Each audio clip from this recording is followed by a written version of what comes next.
আসসালামু আলাইকুম এভরিওয়ান। শব্দহীন ভালোবাসা গল্পের দ্বিতীয় পর্ব। আর ভিডিওটা যদি ইউটিউব থেকে দেখে থাকো তাহলে চ্যানেলটা সাবস্ক্রাইব করে দিও, আর যদি ফেসবুক পেজ থেকে দেখে থাকো তাহলে অবশ্যই পেজটা ফলো করে দিবা। তো চলো বেশি কথা না বলে গল্প শুরু করা যাক। কিছুক্ষণ পর ডাক্তার ভেতরে থেকে বের হলো। ডাক্তার বের হতেই আমি এগিয়ে গেলাম। ডাক্তার আমাকে দেখে বলল, মেয়ে আপনার কি হয়? আমি বললাম, জি আমার হবু বউ। ডক্টর বলল, আজকে বলতে কষ্ট হচ্ছে যে এই মেয়ের সাথে যা কিছু হয়েছে সেটা খুব অন্যায় হয়েছে। আমরা আমাদের মতো চেষ্টা করেছি, তবে একটা কথা বলি, যত পারেন ওর দিকে নজর রাখেন, আর যে ওর সাথে এমন করেছে ওকে ধরে থানায় দেন। আমি বললাম, জি স্যার, আপনাকে বলতে হবে না। এখন আমি কি ওকে নিয়ে যেতে পারি? ডক্টর বলল, নিয়ে যাবেন? ঠিক আছে, নিয়ে যান। যদি কোনো সমস্যা হয় আমাকে জানাবেন, ঠিক আছে? আমি বললাম, ডাক্তারের কথা শুনে রিয়াকে নিয়ে বাসার উদ্দেশ্যে রওনা দিলাম। বাসায় যাওয়ার পর আম্মু বলল, রনি, ওকে আমি আমার রুমে নিয়ে যাই। আমি বললাম, না আম্মু, এখন তোমার রুমে নিয়ে যেতে হবে না, আমি ওকে আমার রুমে নিয়ে যাই, রাতে ও তোমার সাথে থাকবে। রিয়াকে আমি আমার রুমে নিয়ে যেতেই আমার বন্ধুরা সবাই আসলো ওকে দেখতে। সাজিদ এসে বলল, রনি, কাজ তো একটা হয়ে গেছে। আমি বললাম, কি হয়েছে বল শুনি। সাজিদ বলল, বাহিরে মানুষ বলে বেড়াচ্ছে যে চেয়ারম্যানের ছেলের হবু বউকে কারা যেন তুলে নিয়ে গিয়েছিল। বুঝলাম না বাহিরের মানুষ কিভাবে এই কথা জানলো। আমি বললাম, এসব কথা বাদ দে, মানুষের কথা শুনে আমি কি করব? আর অনিকের কোনো খবর পেলি? সাজিদ বলল, না, ওকে কোথাও পাই নাই, পরিবার নিয়ে কোথায় যেন পালিয়ে গেছে। আমি বললাম, পরিবার নিয়ে পালিয়ে গেছে তাই না? আগে রিয়া একটু সুস্থ হোক, পরে আমি ওকে দেখে নিব। রিয়াকে দেখে সবাই চলে যাওয়ার পর আমি রিয়ার মাথার কাছে গিয়ে বসলাম। রিয়া চুপচাপ শুয়ে শুয়ে কি জানি চিন্তা করছিল। আমি ওর হাতে ফোনটা দিয়ে বললাম, আমি যা যা বলবো সবগুলো প্রশ্নের উত্তর দিবে, ঠিক আছে? আমি রিয়াকে বললাম, এখন কেমন লাগছে তোমার? রিয়া মোবাইলে টাইপিং করে বলল, আমার এখন একটা জিনিস বাকি আছে, আর সেটা হলো আমার মৃত্যু। আমি রিয়ার মাথায় হাত দিয়ে বললাম, এভাবে বলতে নেই, তুমি মরলে আমি কি নিয়ে বাঁচবো বলো? আর এই নিয়ে কোনো চিন্তা করো না, এখন থেকে আমি তোমার পাশে আছি, আমি তোমাকে এখন আর কখনো একা হতে দিব না। রিয়া বলল, আমার কাছে এখন কিছুই নাই আপনাকে দেওয়ার মতো, খুব ইচ্ছে ছিল আপনাকে নিয়ে সংসার করব, আপনাকে ভালোবেসে আপনার বুকে মাথা রেখে ঘুমাবো, কিন্তু আপনার বন্ধু সেটা হতে দিল না। আমি ওর কাছে আমার জীবনটা পর্যন্ত ভিক্ষা চেয়েছিলাম, কিন্তু ও আমাকে ছাড়লো না। আমি বললাম, এসব নিয়ে এখন আর কোনো কথা বলবে না, আর ওকে আমার দেখার আছে, ও তোমার পা ধরে মাফ চাইবে, তুমি দেখে নিও। রিয়া এবার ইশারা করে বলল, আমার খুব ঘুম পেয়েছে, আমি একটু ঘুমাই। আমি রিয়ার কপালে চুমু দিয়ে বললাম, ঠিক আছে, তুমি ঘুমাও। আমি রিয়াকে রুমে রেখে বাহিরে বের হলাম। বাহিরে যেতেই আম্মু বলল, রনি, টেবিলে বসে আগে খেয়ে নে, আর রিয়ার কি খবর? আমি বললাম, এই তো আম্মু, এখন মোটামুটি একটু ঠিক আছে।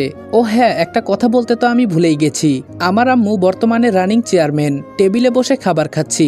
তখন ছোট বোন এসে বলল, ভাইয়া তোর কি মন খারাপ? আমি বললাম, বোন, একটু খারাপ, তবে চিন্তা করিস না, দোয়া কর যেন সবকিছু ঠিকঠাক হয়ে যায়। রাতে আমি রিয়াকে বুঝিয়ে আম্মুর রুমে পাঠিয়ে দিলাম, আর বললাম, সাবধান, কোনো উল্টাপাল্টা কাজ করবে না, আগে তুমি একটু সুস্থ হয়ে নাও, পরে আমি তোমাকে বিয়ে করব। এই কথা বলে আমি রিয়াকে আম্মুর রুমে দিয়ে গেলাম, কিন্তু মাঝরাতে আম্মুর চেঁচামেচিতে আমার ঘুম ভাঙলো। তাড়াতাড়ি দরজা খুলে বের হলাম, তখন দেখি সবাই বারান্দায় দাঁড়িয়ে কান্না করছে। বুঝলাম না বাহিরে আবার কি হয়েছে। আমি তাড়াতাড়ি বারান্দায় গেলাম, গিয়ে দেখি বাহিরে কাঁঠাল গাছে একটা লাশ ঝোলানো আছে, আর সেটা হলো রিয়ার। আমি রিয়ার লাশ দেখে জায়গায় অজ্ঞান হয়ে মাটিতে পড়ে গেলাম। যখন আমার জ্ঞান ফিরল তখন দেখি সাজিদ আমার মাথার কাছে বসা। ও আমার হাত ধরে বলল, দেখ বন্ধু, পাগলামো করিস না, আর আমি তোকে বলেছিলাম ওর দিকে একটু নজর রাখতে, সেটাও তুই পারলি না। আমি উঠে রিয়ার লাশ জড়িয়ে ধরে কান্না করতে লাগলাম। এছাড়া আমার আর কোনো উপায় ছিল না। আমি জানতাম না যে ও আত্মহত্যা করবে, যদি জানতাম তাহলে ওকে আর আম্মুর কাছে ঘুমাতে দিতাম না। আম্মু আমাকে ধরে ভেতরে নিয়ে গেল, আমার হাতে একটা কাগজ দিয়ে বলল, এটা হয়তো তোর জন্য রিয়া লিখে গেছে, তবে আমি ভাবতেও পারি নাই ও এই কাজটা করবে, আমাকে ঘুমে রেখে এই কাজটা যে করবে আমি ভাবতেও পারি নাই এইটা। আম্মুর হাত থেকে কাগজটা নিয়ে পড়তে লাগলাম। প্রথমেই লিখা, আমার প্রিয় ভালোবাসার মানুষ, খুব ইচ্ছা ছিল তোমার বউ হব, লাল শাড়ি পরে তোমার ঘরে যাব, কিন্তু সেই শাড়ির জায়গায় যে গলায় দড়ি দিতে হবে এটা আমি কখনো চিন্তা করি নাই। অনেক ভালোবাসি তোমাকে, এজন্য মৃত্যুর পথ বেছে নিয়েছি। যদি বেঁচে থাকি মানুষ আমাকে এই কথাই বলবে সবসময়। আর তোমার আম্মু সম্মানীয় একজন ব্যক্তি, তবে আমার কথা তুমি আর চিন্তা করো না, মন থেকে মুছে ফেলবে আমার কথা তুমি। আর একটা কথা, নতুন কোনো ভালো মেয়ে দেখে তুমি বিয়ে করে নিবে, এটাই আমার শেষ ইচ্ছা। আমার জন্য কাউকে শাস্তি শাস্তি দিতে হবে না। ভালো থাকো, সুখে থাকো, এটাই আমি দোয়া করি। আমার আত্মহত্যার জন্য আমি দায়ী। এখানে আমি কাউকে দোষ দিতে চাই না। কপালে যা ছিল তাই হয়েছে। রিয়ার চিঠিটা পড়ে কান্না করতে লাগলাম। রিয়া যে আমাকে এভাবে একা ফেলে চলে যাবে সেটা আমি কখনো ভাবতেও পারি নাই। দেখতে দেখতে আজকে 5 দিন হয়ে গেল। এখন আর বাসা থেকে বের হই না। নিজেকে কেমন জানি ঘরের ভেতরে বন্দি বানিয়ে ফেলছি। আজকে সকালে সাজিদ এসে বলল, রনি আজকে কলেজে যাওয়া লাগবে। কলেজে নাকি একটা গুরুত্বপূর্ণ কাজ আছে। আমি বললাম ভালো লাগছে না সাজিদ। সাজিদ আমাকে জোর করে ধরে বাইরে নিয়ে গেল আর বলল, এখন কলেজে চল, রাতে অনিকের বাসায় যাব। ওর ঠিকানা আমি পেয়ে গেছি। আমি বললাম, কি বলিস, সত্যি তুই ওর ঠিকানা পেয়েছিস? সাজিদ বলল, আরে হ্যাঁ, বলছি না রাতে তোকে নিয়ে যাব ওর বাসায়, এখন কলেজে চল। আমি বললাম ঠিক আছে চল। সাজিদকে নিয়ে কলেজে গেলাম। কলেজের মাঠে যেতেই এক বড় ভাই ডাক দিয়ে বলল, রনি এইদিকে আয় তো একটু। বড় ভাইয়ের কথা শুনে আমি তার কাছে গেলাম। বড় ভাই আমাকে দেখে বলল, রনি আমাকে একটা কাজ করে দিবি? আমি বললাম, কি করতে হবে বলেন শুনি।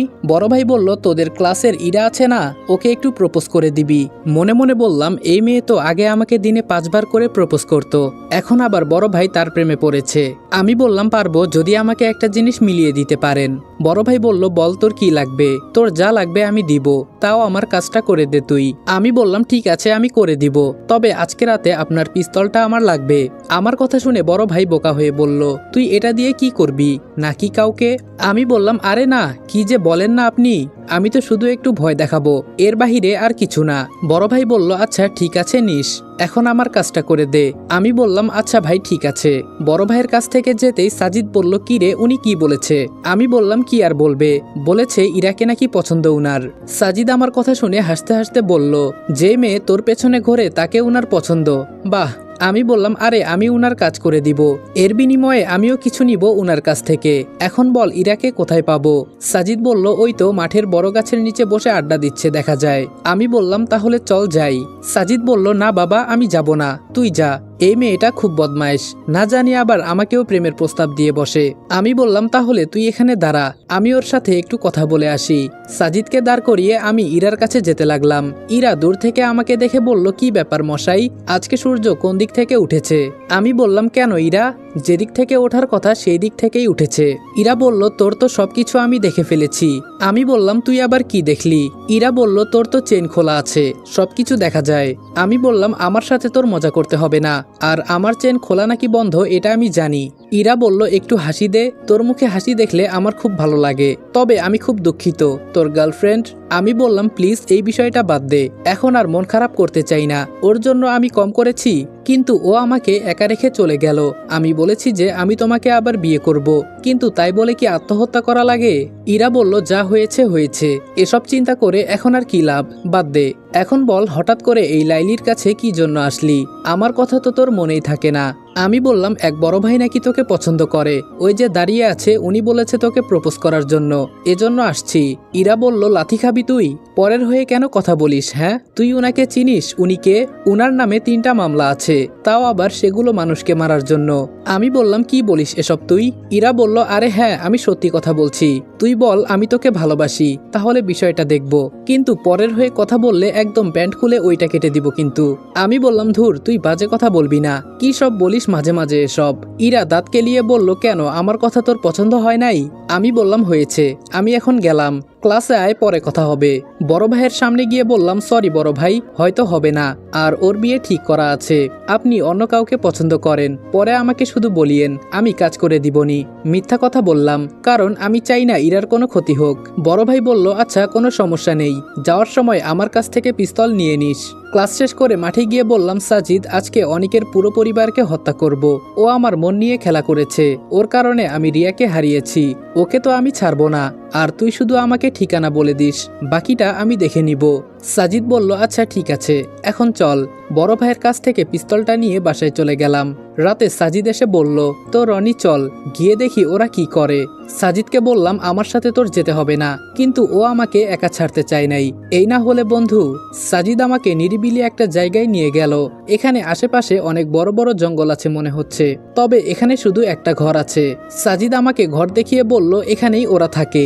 রাগে আমার পুরো শরীর ফেটে যাচ্ছে, আমার ভেতরে এখন শুধু প্রতিশোধের আগুন জ্বলছে। ধীরে ধীরে দরজার কাছে চলে গেলাম। দরজার কাছে গিয়ে লাথি মেরে দরজা ভেঙে দিলাম। দরজা ভাঙতেই দেখি অনিক ভেতরে বসে মোবাইলে কার সাথে যেন কথা বলছিল। ওকে দেখার সাথে সাথে আমি ওর বুকের মাঝে গুলি করে দিলাম। সাথে সাথে অনিক জোরে একটা চিৎকার দিয়ে মাটিতে লুটিয়ে পড়ল। ওর চিৎকার শুনে ওর বাবা মা ভেতর থেকে দৌড়ে বের হলো। ওর বাবা মাকে দেখে আমার একটুও দয়া হলো না। ওরা এসে কিছু বলবে তার আগে আমি উনাদের গুলি করে দিলাম। আজকে মনটা অনেক হালকা লাগছে। অনিকের মাথার কাছে গিয়ে বললাম, কিরে এখন অনেক ভালো লাগছে তাই না? নে এখন মর। এই কথা বলে ওর মাথায় আরেকটা গুলি ঢুকিয়ে দিলাম। 3টা লাশ পড়ে আছে, কিন্তু ওর বোন কোথায়? ওর বোন না আমার আইফোন নিয়েছিল, ও এখন কোথায়? আমি দৌড়ে ভেতরে চলে গেলাম। গিয়ে দেখি অনিকের বোন দরজা বন্ধ করে ভেতরে বসে আছে। আমি দরজা ভেঙে ভেতরে চলে গেলাম। ভেতরে গিয়ে দেখি ওর বোনের সাথে আরেকটা মেয়ে আছে, তবে ওই মেয়েটাকে কেমন যেন একটু অদ্ভুত অদ্ভুত লাগছে। এই মেয়েটা আবার কে? ওকে তো চিনলাম না। অনিকের বোন ভয় পেয়ে বলল, ভাইয়া আমাকে মাফ করে দেন, আমি বাঁচতে চাই, প্লিজ মারবেন না আমাকে। এই মেয়ের কথা শুনে আমার রাগ আরো বেশি উঠে গেল। সাথে সাথে ওর বুকে গুলি করে দিলাম। অনিকের বোনের বুকে গুলি করতেই ওর সাথে থাকা মেয়েটা কেমন করে যেন আমার দিকে তাকালো। সাথে সাথে আমি পিস্তল ফেলে 3 হাত দূরে গিয়ে পড়লাম। আমি তাড়াতাড়ি নিচ থেকে উপরে উঠে পিস্তল হাতে নিয়ে ওই মেয়েটার কপাল বরাবর গুলি করে দিলাম। মেয়েটাকে গুলি করে মনে হচ্ছে আমি ভুল করেছি। ঘরের বাইরে থেকে জোরে জোরে কান্নার আওয়াজ আসছে। আর অদ্ভুত বিষয় হলো ওই মেয়েটার হাত মুখ এমনকি চোখ থেকে লাল আলো বের হচ্ছে। সাজিদ আমার হাত ধরে বলল, ভাই এই জিনিসটা কি? আর বাহিরে এভাবে কান্না করছে কারা? আমার তো ভয় হচ্ছে, তাড়াতাড়ি এখান থেকে চল তুই। আমি তাড়াতাড়ি বুদ্ধি করে ঘরের ভেতরে আগুন লাগিয়ে বের হয়ে গেলাম। ঘর থেকে বের হয়ে মনে হয় আমরা ভুল করেছি। বের হতে সবকিছু অন্ধকার হয়ে গেল। ঘরের ভেতরে আগুন জ্বলছে, তবে এটা একদম লাল টকটকে। মনে হচ্ছে যেন এগুলো কোনো আগুন নয়, মানুষের রক্ত। আর এত জোরে কে বা কারা কান্না করছে, যার কারণে আমার কান ফেটে যাচ্ছে। হঠাৎ করে মনে হলো যেন আমার পেছনে কেউ দাঁড়িয়ে আছে। পেছনে ফিরে অন্ধকারের ভেতরে গুলি ছুড়ে মারলাম। সাথে সাথে আমাকে কে যেন ধরে উপরে তুলতে লাগলো। আমি শূন্যে ভাসতে লাগলাম, তবে মুখ দিয়ে কোনো কথা বলতে পারছি না। এত উপরে উঠে গেছি যে নিচের কোনো কিছুই দেখা যাচ্ছে না। আর হঠাৎ করে নিচে পড়তে লাগলাম। ভয়ে আমার কলিজা ফেটে যাচ্ছে। আজকে মনে হচ্ছে নিজের মৃত্যু নিজের চোখে দেখতে পারতেছি। কথা বলতেও পারছি না। মনে হচ্ছে কে যেন গলা চেপে ধরে আছে। মাটিতে পড়ে অজ্ঞান হয়ে গেলাম। হয়তো আজকে আমার মৃত্যু হবে। তবে যখন আমার জ্ঞান ফিরল। আসসালামু আলাইকুম এভরিওয়ান। শব্দহীন ভালোবাসা গল্পের 2য় পর্ব এখানেই শেষ করলাম। যদি ভিডিওটা ভালো লাগে তাহলে উড়াধুরা লাইক, কমেন্ট এবং শেয়ার করে দাও। আর ভিডিওটা ইউটিউব থেকে দেখে থাকলে ইউটিউব চ্যানেল সাবস্ক্রাইব করে দিও। আর যদি ফেসবুক পেজ থেকে দেখে থাকো তাহলে পেজটা অবশ্যই ফলো করে দিবা। ফেসবুক পেজের লিঙ্ক পিন কমেন্টে দেওয়া আছে। ফেসবুকে রেদওয়ান অলওয়েজ অন ফায়ার লিখে সার্চ করে অথবা পিন কমেন্টে থাকা লিঙ্কে ক্লিক করে আমাদের পেজে চলে যাও আর পেজটা ফলো করে দাও। আমাদের প্রত্যেকটা গল্প ইউটিউবের আগে ফেসবুকে আপলোড করা হয়। যদি তোমরা সবার আগে গল্পগুলো শুনতে চাও তাহলে অবশ্যই ফেসবুকে চলে যাও। তো দেখা হচ্ছে নেক্সট ভিডিওতে। ততক্ষণ ভালো থাকবা, সুস্থ থাকবা। আল্লাহ হাফেজ।